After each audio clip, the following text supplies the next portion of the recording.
주님만이 영광을 받으시기 바랍니다. 할렐루야. 오늘은 모처럼 한국교회가 하나 되어서 1907년 평양에서 일어난 대부흥을 기념하는 뜻깊은 날입니다. 이러한 역사적인 예배에 저와 같이 자격 없는 사람이 설교를 맡게 된 것은 너무나 두려운 일이 아닐 수가 없습니다. 은혜를 가로막는 악한 종이 되지 않도록 특별히 기도해 주시기를 바랍니다. 100년 전 한국교회는 복음을 받아들인 지 불과 반세기가 되지 않았습니다. 믿는 사람도 3, 4만 명에 불과했습니다. 이렇게 나약한 한국교회를 하나님이 특별히 찾아오셔서 성령의 불을 부어주셨습니다. 원산에서 타오르기 시작한 성령의 불길은 평양에서 그 절정을 이루었고 그 후에 연이어 한반도 곳곳으로 퍼져나갔습니다. 그러자 수년 사이에 수십만 명이 예수를 믿고 교회로 들어오는 놀라운 부흥이 일어났습니다. 그 후 나라가 기울자 교회는 사경회라든지 항일운동이라든지 사회 계몽에 앞장서면서 절망에 빠진 백성들을 끌어안아 줄 수 있었습니다. 교회가 핍박을 받을 때에는 순교의 피를 흘려 한국교회의 등불이 꺼지지 않도록 하였습니다. 어디 그뿐입니까? 세계가 주목하는 오늘의 한국교회를 가능케 한 뿌리가 어디에 있다고 생각합니까? 저는 평양 대부흥이라고 확신합니다.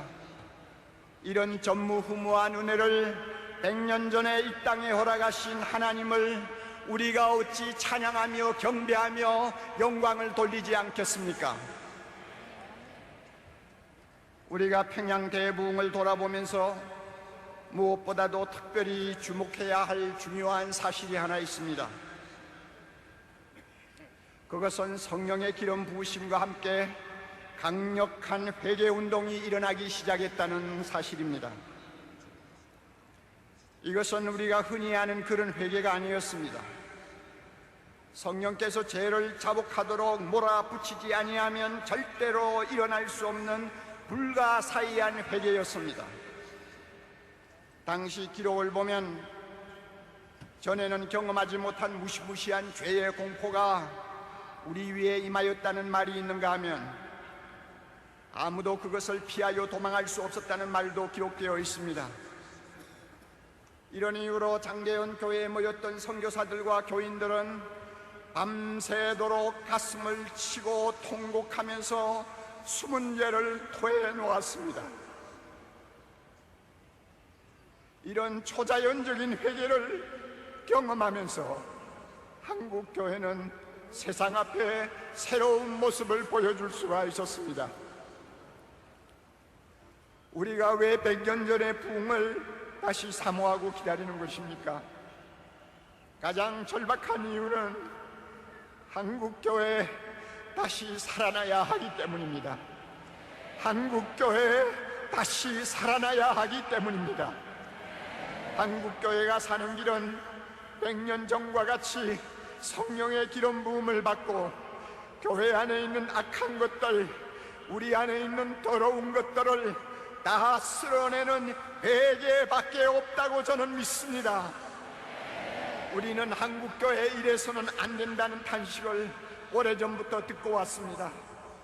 오늘 이 시간 100년 전과 같이 다시 한번 하나님이 하늘을 가르시고 우리 중에 임하셔서 성령의 불, 통회하고 자복하게 하시는 회개의 영을 한국교회에 부어주시기를 간절히 사모하고 소망하는 시간이 되기를 바랍니다. 요한계시록에 나오는 사대교회는 오늘의 한국교회의 실상을 들여다볼 수 있는 거울이라고 저는 생각합니다. 솔직히 저는 이 말씀을 전하고 싶지 않았습니다. 우선 제가 너무 부담스러운 말씀이고 듣기에 거북한 말씀이고 기분이 좋지 않는 말씀이기 때문입니다.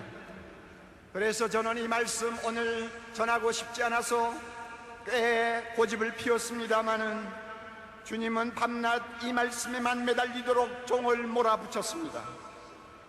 그러므로 설교자가 전하고 싶어서 전하는 말씀이 아님을 알아주시기 바랍니다.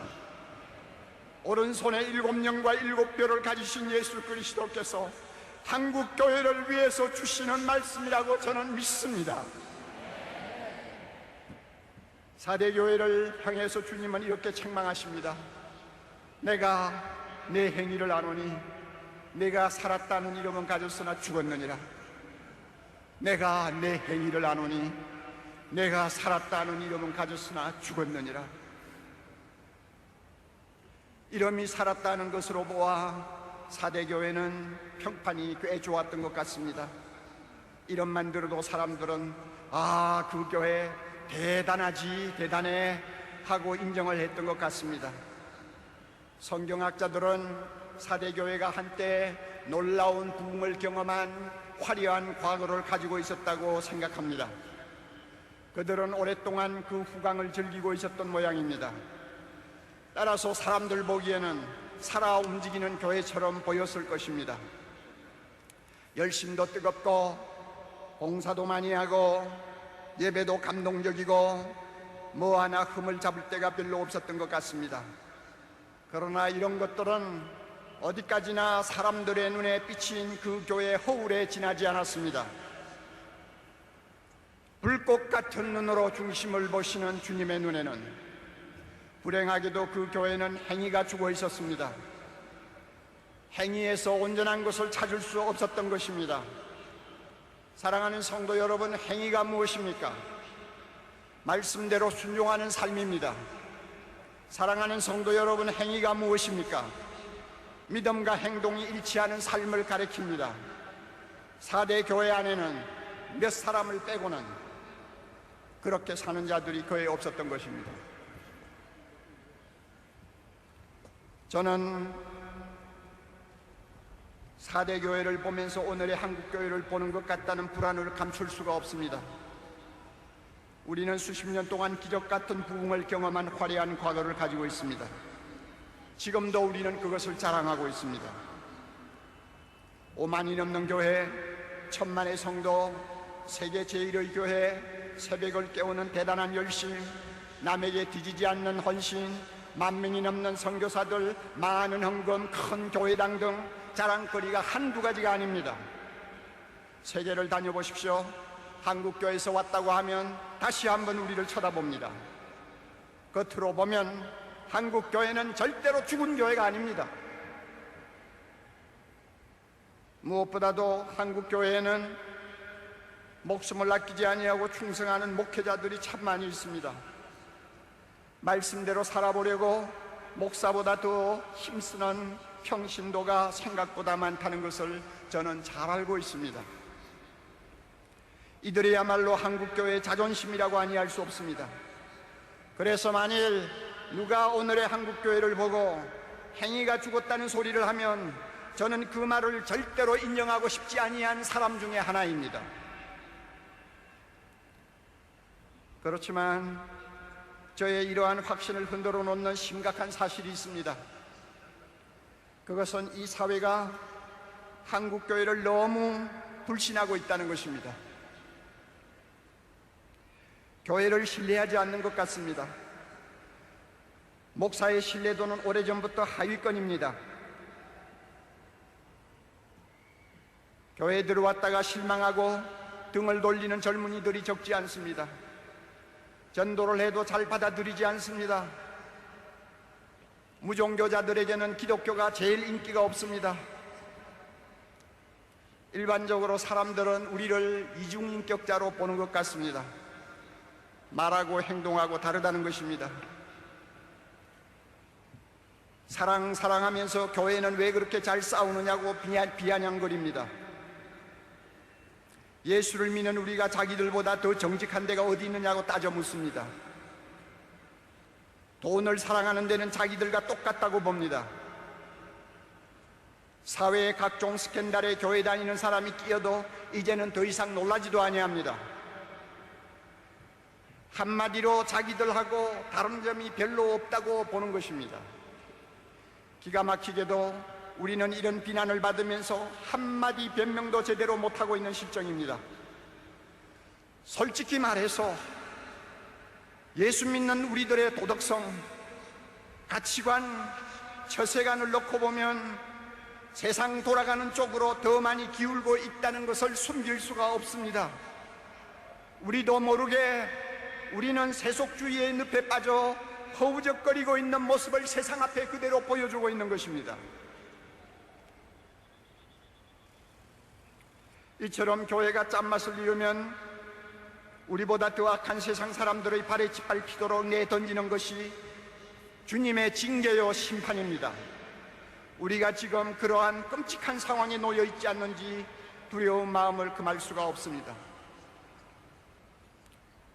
지금 주님께서 한국교회를 보시고 뭐라고 하실까요? 이러면 살았으나 행위가 죽었다고 책망하지 않으실까요? 누가 아니요 하고 변명할 목사가 있습니까? 누가 아니요 하고 변명할 장로가 있습니까? 평양 대부흥 100주년의 진정한 기념은 이러한 우리의 영적 비참함을 있는 그대로 직시하고 가슴을 치는 데서 출발해야 된다고 저는 믿습니다. 사대교회를 보면서 제가 두려워하는 것이 또 하나 있습니다. 7뼈를 손에 쥐신 예수님께서 행위가 죽은 교회의 책임을 지도자에게 묻고 계신다는 것입니다. 사대교회 사자에게 편지하라. 사대교회 사자에게 편지하라. 사자는 교회 지도자요 목회자를 가리킵니다. 저는 주님께서 왜 목회자에게 책임을 물으시는지 조금 알 것 같습니다. 수십 년 목회를 하면서 목사의 입장에 서면 이러면 요란하지만 행위가 죽은 교회를 만드는 것은 별로 어렵지 않다는 것을 저는 터득하게 되었습니다. 어떻게 하면 되는지 여러분 아시고 싶습니까? 이렇게 하면 됩니다. 목사가 말씀을 가르치거나 설교를 하면서 복음을 조금씩 변질시키면 됩니다. 그리고 나중에는 복음이 얼마나 변질되고 있는지조차도 모를 정도로 둔감해지면 됩니다. 그러면 교회는 이름만 살았고 행위는 죽어질 수 있습니다.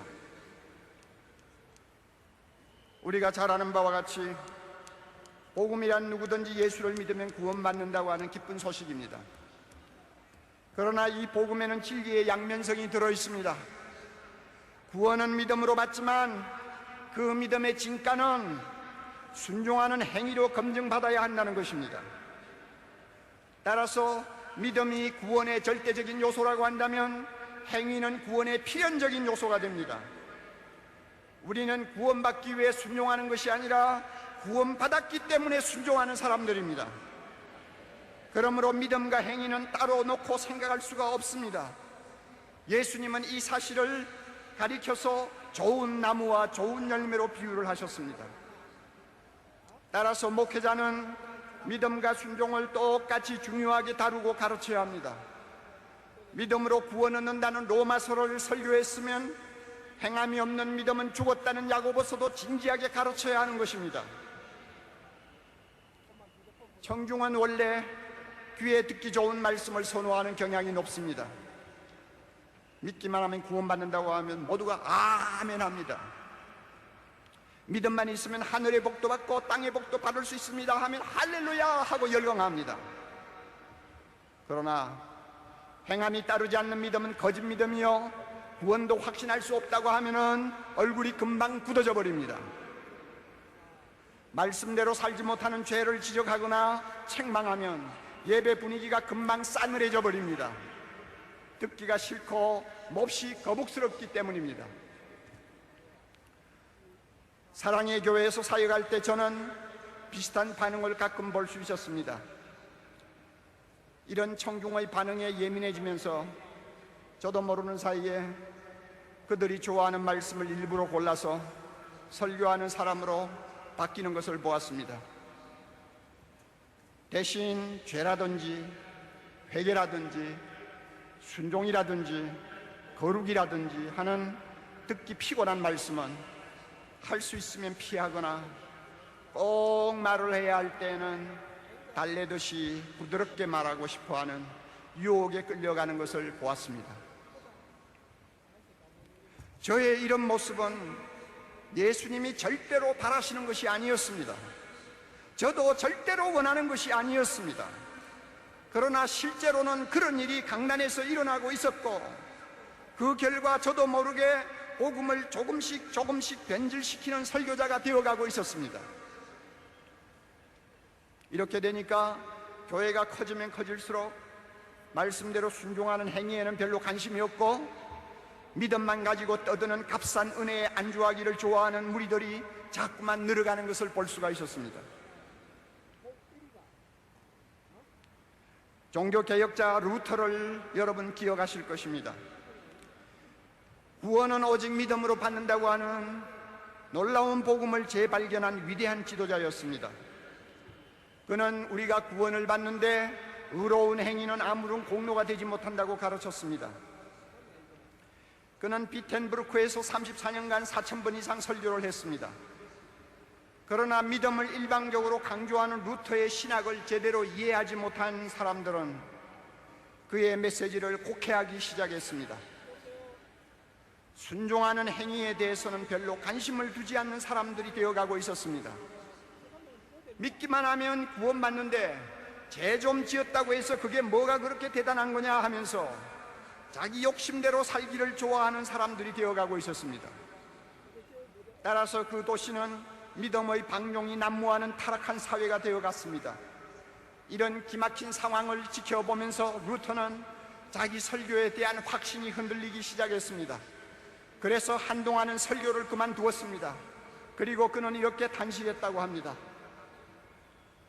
선한 양심을 가진 목사라면 설교하기보다 차라리 수레를 끌고 도를 운반하는 편이 낫겠다 라고 했습니다. 사랑하는 성도 여러분, 루터가 우리에게 주는 아주 값진 교훈이 하나 있습니다. 그것이 무엇인지 압니까? 교회의 지도자가 복음을 전하면서 믿음만 일방적으로 강조하고 믿음의 열매가 되는 행함을 등한히 다루든지 무시하면 입만 살고 행위가 죽어버리는 4대 교회가 되어버릴 수 있다는 것입니다. 사도행전 20장 20절을 보면 바울은 유익한 말씀은 무엇이든지 공중 앞에서나 각 집에서나 거리낌 없이 전하고 가르쳤다고 했습니다. 그러나 저 자신을 포함하여 한국교회 많은 지도자들은 바울처럼 무엇이든지 거리낌 없이 전하는 용기를 잃어버리고 있는 것 같습니다. 단 것은 먹이고 쓴 것은 할 수 있으면 먹이지 않으려는 나쁜 설교자가 되어가고 있는 것 같습니다. 이런 설교자는 청중에게 인기가 있어서 사람들을 많이 끌어모으는 데는 성공할지 모르나 행위가 죽은 교회를 만드는 것은 시간 문제라고 저는 생각합니다. 한국교회 지도자 여러분, 복음을 변질시켰다는 주님의 질책에서 자유로울 수 있는 사람이 우리 가운데 몇이나 됩니까? 입만 살았고 행위가 죽어버린 교회를 만든 책임은 너에게 있어 하고 따지신다면 나는 아니요 하고 발을 뺄 수 있는 목회자가 몇 사람이나 됩니까? 평양 대부흥의 진정한 기념은 복음을 변질시키고 행위가 죽은 교회를 만든 죄를 놓고 가슴을 치는 목회자들의 회개로부터 시작되어야 한다고 저는 믿습니다. 이것이 한국교회를 향하신 간절한 주님의 소원이라고 저는 확신합니다.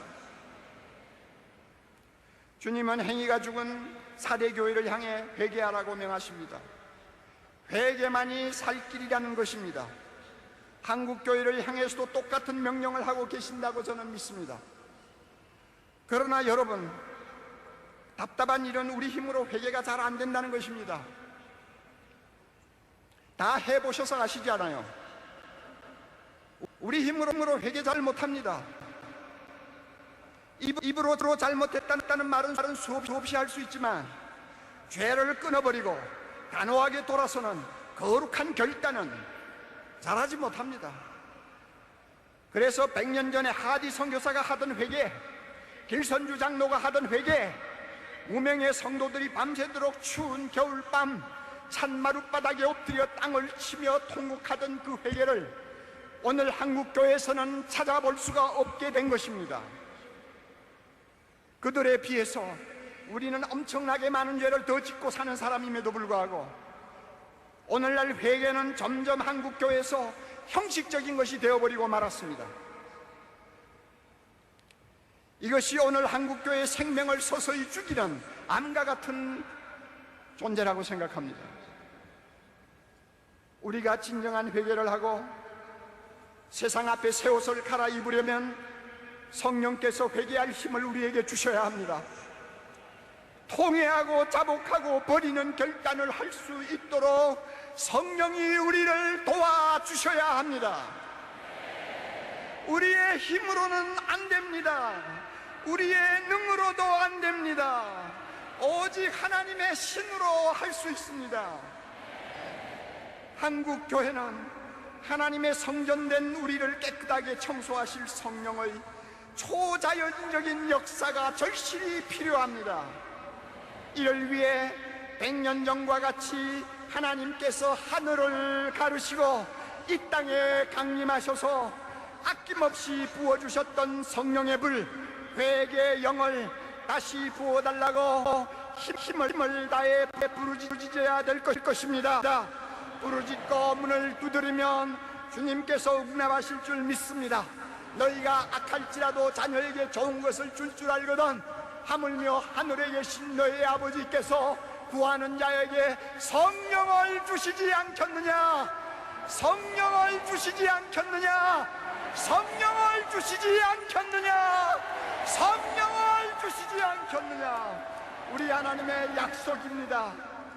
한국교회가 진정으로 회개하고 죽은 행위를 벗어버리면 아직도 죽음의 권세 아래서 신음하고 있는 이 백성을 구원할 수 있다고 믿습니다. 한국교회가 믿음과 행함이 일치하는 온전한 복음을 다시 회복하면 온갖 더러운 죄로부터, 그 죄에서 나는 악취로부터 이 사회를 치료할 수 있다고 믿습니다. 한국교회가 성령의 능력을 다시 입으면 북한에 무너진 교회를 우리 모두 다시 일으킬 수 있다고 믿습니다. 한국교회가 성령의 거룩한 불이 타오르는 용광로가 되면 주님께서 21세기 세계를 위해 가장 중요한 일에 우리 한국교회에 불러주실 줄 믿습니다. 믿습니다. 두 손을 높이 들고 여러분 따라합시다. 주여, 한국교회를 살려주옵소서. 한국교회를 살려주옵소서. 통회하고 자복하는 영을 도와주시옵소서. 도와주시옵소서. 도와주시옵소서. 머리 숙여 기도합니다. 거룩하신 주여, 이놈이 죄인입니다. 이놈이 한국교회 입만 살았다고 떠들고 행위가 죽어버린 한국교회를 만든 장본인입니다. 주여, 이것이 감히 설교할 자격이 없는데도 주님이 이 말씀을 전하라고 비참한 것을 몰아붙였습니다. 아버지, 겉모양은 요란하지만 내면은 죄악이 쌓여있는 이 한국교회는 주여 불쌍히 여기시고 성령을 부어주시되 통회하고 자복하는 영을 부어주셔서 이 한국교회를 깨끗하게 해주옵소서. 깨끗하게 하옵소서.